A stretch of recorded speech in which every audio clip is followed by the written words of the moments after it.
Siguro nga lahat may dahilan. Nung makita ko sila na nagpursige, bakit sila nagawa? Bakit hindi ako? During chemo, talagang maraming stress. Unang-una, financially, mahirap, hindi mo alam kung saan ka lalapit. Pangalawa, family, wala kang kasama.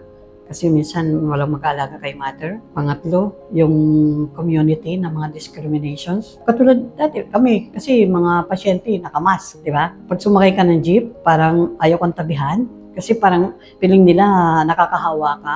Tapos yung lumapit ka sa mga institusyon ng government na minsan tatarayan ka lang, sabihin sa'yo, walang punto, balik ka na lang, ganyan. Pag uwi mo, hindi mo alam saan ka na naman pupunta. Iiyak ka na lang sa isang tabi.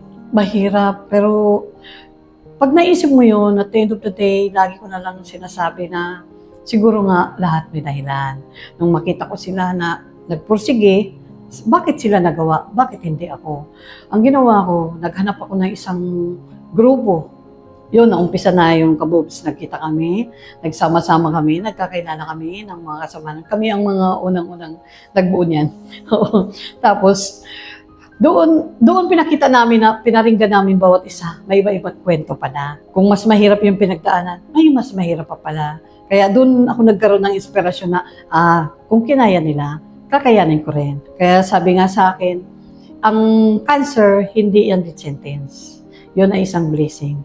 Kasi kung hindi ako nagka-cancer, hindi ko makilala ang mga tao na tumutulong sa akin.